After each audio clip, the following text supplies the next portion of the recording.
My people, welcome to What is Trending. Yes, so as they play, they show, you understand now. Nigeria, they run kiti katakata. Una know say Nigeria get new birthday, you understand? They just born Nigeria 3 days ago, abi which day, yes. Nigeria complete 64 years old, you understand? Nigeria don't they cross menopause so far, you understand? You don't they go far. So, now this matter, now in the on the gbege sense because of the speech when Tinubu, our president, when Bichagaban, the speech when he give on Independence Day, they think they cause gbas for online now. You understand? People they debate on the speech. I'll be back to that. Plus, Peter Obi says Nigeria need rescue. Nigeria need rescue. Not be say you talk am. Waiting make and they talk. We say he come for that they talk when be Peter Obi say. Nigeria is 64 years. Say there is other country when Nigeria get independent with at the same time, at the same year. It come measure as people like Niger, people like, Sierra Leone, whatever. Many African countries, when we say all of them get independent together, say they're even better past Nigeria. You understand me now? Say Nigeria knee down now as they talk. You understand? You get knee problem. So you can't knee down. That one day, no say now waiting the trend. Plus say not be small. Iran can attack Israel. Iran attack Israel. If you see drones, millions of drones and missile when them fire enter inside Israel. You know say Israel go kill one terrorist chairman. You understand? When everybody now, I don't want to call anybody name here. You understand? He kill him for that side. Now they say he say them no go green. Now they attack. Understand? They put drones anyhow water inside Israel. Iran they talk say all the missiles and the drones that want to enter Israel. Say 90% of that get to the direct target. You understand? Say they get to the target. Israel self still come and say Nehi Kaba. Say na lie. Say all the drone when they shoot enter Israelite. Say them magnet all. Say no one. You understand? Samankwe, say there's no Samankwe like that. We never know. You get the point now. Now say, my people, I don't know what you think. I won't leave the video for you. Plus other, you know, which is now the Middle East crisis with Iran launching over 200 ballistic missiles on Israel and Israel vowing to retaliate. Now the question is, what will it look like? As Prime Minister Benjamin Netanyahu has said that Iran made a big mistake and will pay. Well, let's take a look at the footage from the attacks yesterday. This is a major attack. Jim Sciutto, this is obviously it's a major attack. There's no what question. You are seeing, what we are all seeing with our own eyes, is a major attack. Iran launched dozens of missiles and drones. This attack, according to U.S. intelligence, principally or perhaps entirely ballistic missiles, which are the fastest by far and the most dangerous. Hezbollah leader was killed, one of the biggest reasons why Iran went into action, and it's been condemned by the West, which, a lot of people have said that they have been hypocritical. Let me take a tweet from Javad, who was actually the foreign minister to Iran. He wrote, "Western hypocrisy is not just outrageous, but extremely dangerous. Western states have aided and abetted the Israeli genocide in Gaza and acquiesced in Israeli aggressions against Iran, Palestine, Lebanon, Syria, Yemen, and other countries in the region. Iran has an inherent right of self-defense against repeated Israeli armed attacks against Iranian territory and its citizens. Israel and its allies alone are responsible for all consequences of Israel's persistent provocations and escalations." Our RGC, they're saying that 90% of those missiles hit the target in Israel, their military bases, while the Israelis are saying that they, most of them fell flat. Who to believe it really is? It remains unclear. They're saying that one person has died from this attack, but also Iran has put themselves in a situation where they are alleged nuclear missiles. They are nuclear missiles. That is what I believe that the White House might target. But you guys have all discussed this. I'd like to move on to another. It was a different story. Well, in Nigeria, President Bola Ahmed Tinubu led other top government officials to mark Nigeria's 64th Independence Day celebration at the forecourt of the State House in Abuja. The much-touted low-key event, themed Reflecting on the Past, Inspiring the Future, commenced with the arrival of the president as a special guest of honor and other dignitaries who were treated to a variety of unique performances by a combined mass band and displays put together by a cultural troupe drawn from 6 geopolitical zones. The guests also witnessed the presidential change of guards, which paved the way for a Nigerian Armed Forces color patrol and displays. The president also cut the anniversary cake and released pigeons to symbolize peace.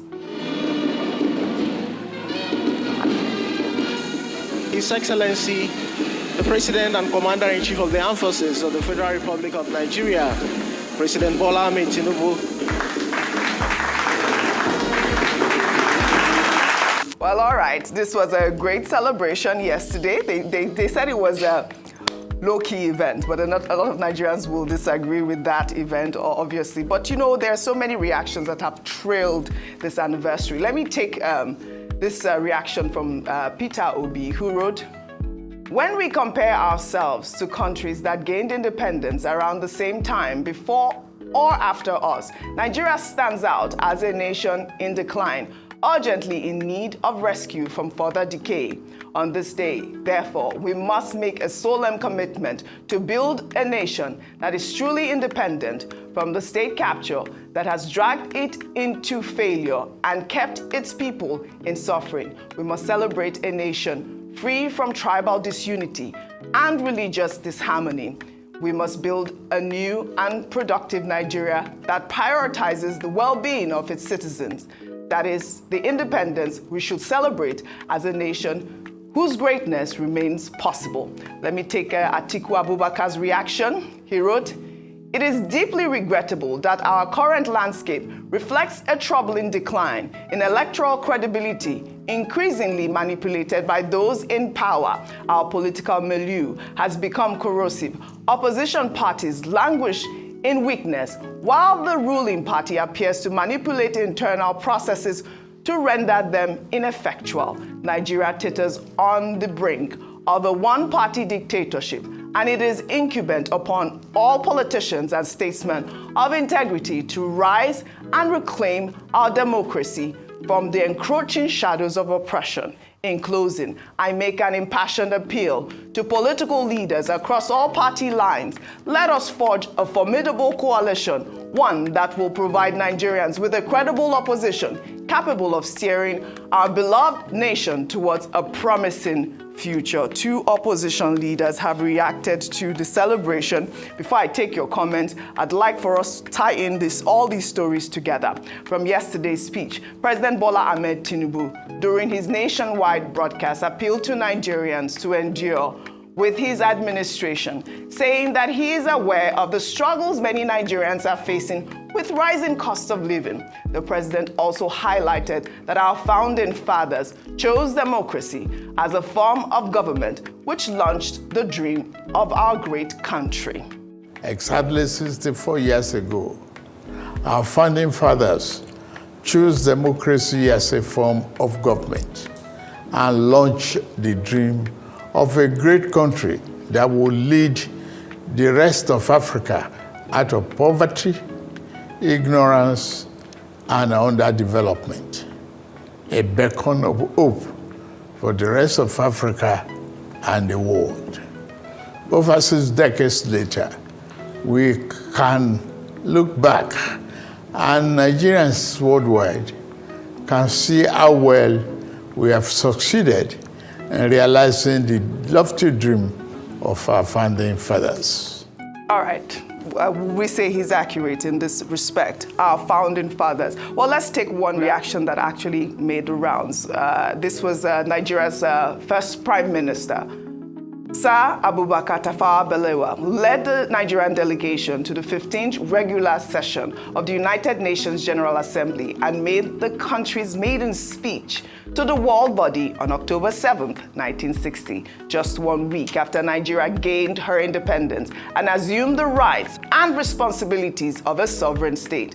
Tafawa Balewa thanked the body for accepting Nigeria as a fellow member of its organization and pledged that Nigeria will work with other African states for the progress of Africa. On behalf of my countrymen in Nigeria, I thank you all most sincerely for accepting us as a fellow member in this organization. We are properly grateful for this recognition. Fourthly, Nigeria hopes to work with other African states for the progress of Africa and to assist in bringing all African territories to a state of responsible independence. Have we achieved that goal, Rufai Oseni?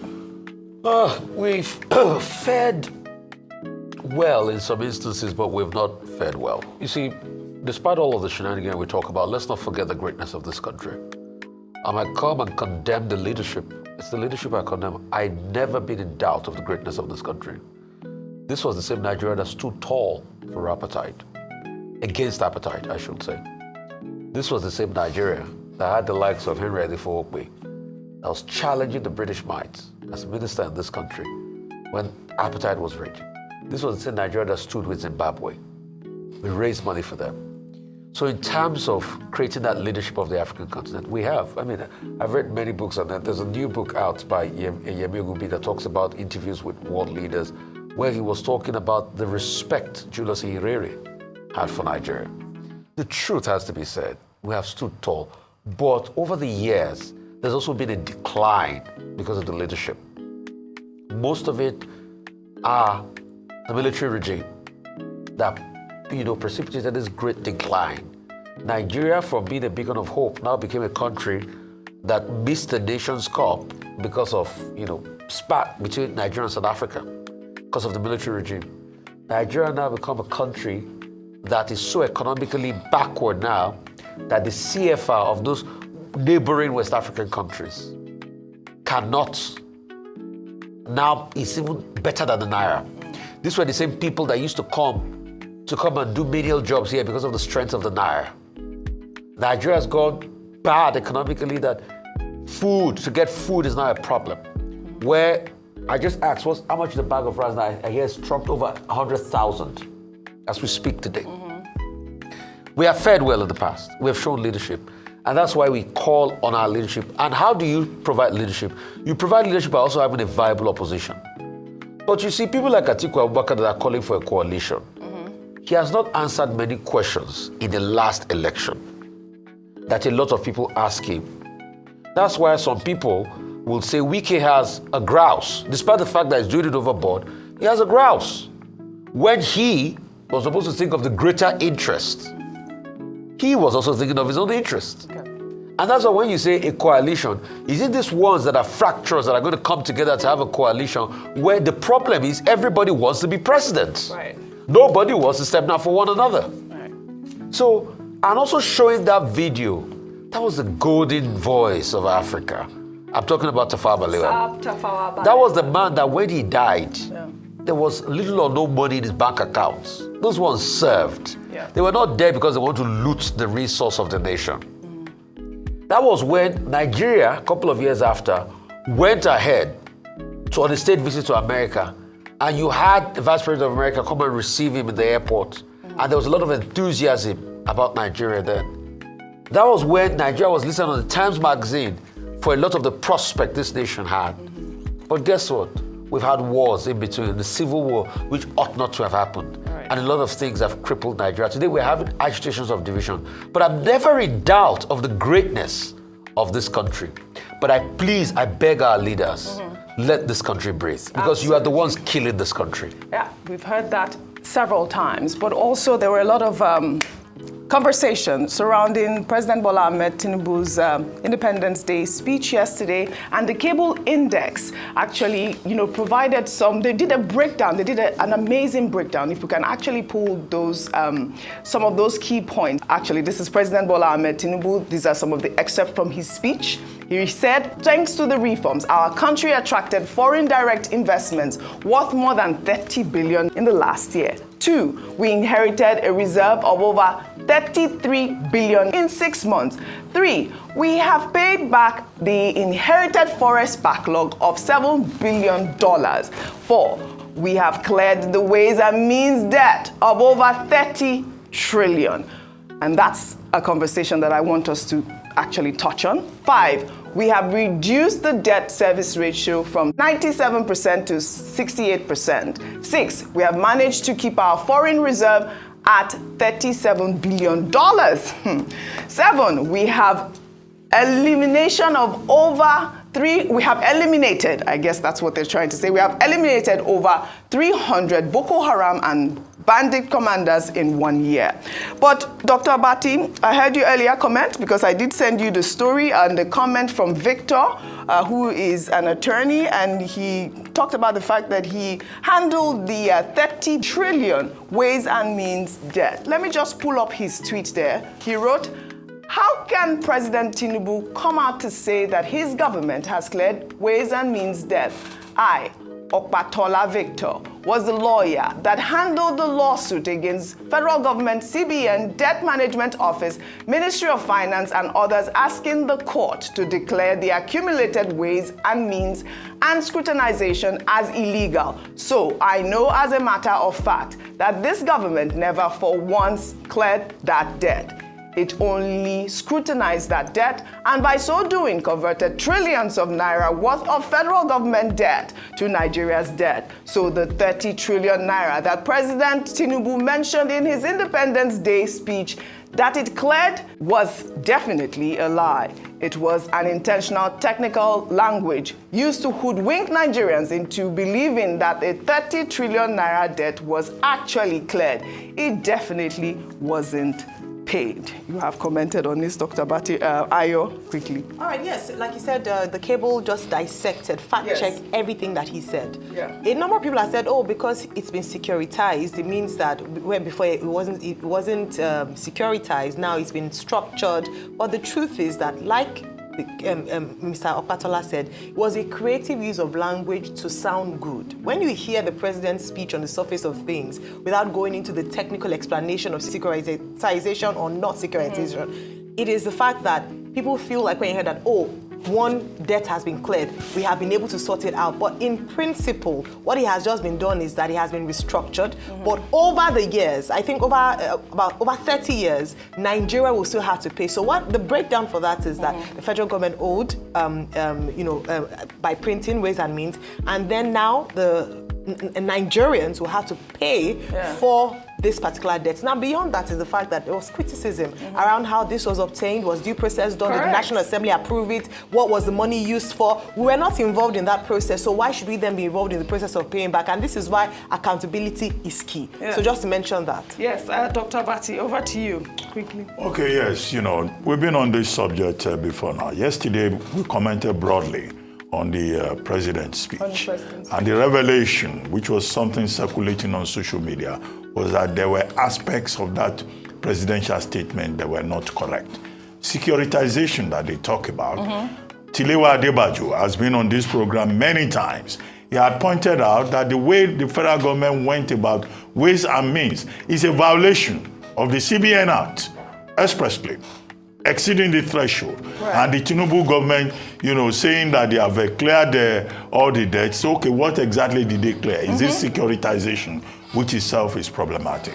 What is important for me is that, it's very embarrassing to find that the president of Nigeria will deliver a speech, and ordinary people out there will be fact-checking the president of Nigeria. What could have happened so there? What is the work of the people who prepared that speech, who vetted that speech? If they can allow things to go in that speech, that the quotable quotes that will come out of the president's speech is not, the lofty things that he may have said, but errors that are contained in that speech. I think it's something they should watch out for. And I think it's because of that I said certain persons must be sanctioned for exposing the president of Nigeria to embarrassment. Right. The Victor that you were quoting, he sounded very confident about his own facts. And he's not the only one. Yeah. There are other people out there who have said, wait a moment, what are they saying here? That's number one. Number two, I want to talk about Mr. Peter Obi's statement, who says, countries that became independent also in 1960. Yes, in 1960, 17 African countries gained independence. But if you look at most of those countries, I think in Africa, that's what I'm saying. Nigeria is still doing better than that. We are better than countries like Mauritania, Mali. I will even say we are better than Senegal. Senegal also got their independence in 1960. Benin Republic, Gabon, or Niger became independent in 1960. But I think the point that Mr. Peter Obi was making was that as of 1960, Nigeria was one of the big countries of the world in terms of potentials. Prime Minister Tafawa Balewa, that you pointed out at that time, ran a government that was very friendly with Malaysia. Malaysia and Nigeria, they were at the same level at that time. Malaysia, where Malaysia is today, if Malaysia is in Maiduguri, Nigeria is in Lagos. And that is the embarrassment. And I think it's because of that Punch, in their editorial yesterday, wrote categorically that this country is a mess, that this country has lost its way. Right. And I've said President Tinubu, echoing Kestama, told us that there is light at the end of the tunnel. Nigerians want to see light inside that tunnel. Absolutely. Because ordinarily, common intelligence, if you come out of a tunnel, you will see light now. Yeah. So let them put light in the tunnel so that we can find our way to the end of that tunnel. Yeah, you're absolutely right. And that is why the Fearless in October protest took place yesterday. We saw, people out there lamenting over the hardship that they are facing. But it's not just the fuel hike, there's also the electricity hike. It will take me to my final story, highlighting the electricity crisis in Nigeria. Well, skit makers based in Anambra State, Odogwu and Aisha, have used their platform in a now viral video to shed more light on the crisis. Let's take a look. Please, we are begging NEPA or any people that are in charge of giving us light here in Anambra State. Please, we are duly begging you people to remove us from Band A. We don't want to be inside Band A again. We are appealing to you. Remove us from Band A in the NEPA, please. If there is anything like Band Y or Band Z or Band 0, carry us and go there. Please, they did not put me into this kind of light. The sweetness of Nigeria is 3 days no light. I don't know where this Band A and Band B started. Please. Enough is enough. If you look at us now, you will think that we are selling electronics. I'm begging you people so that I will not be having issues with my wife.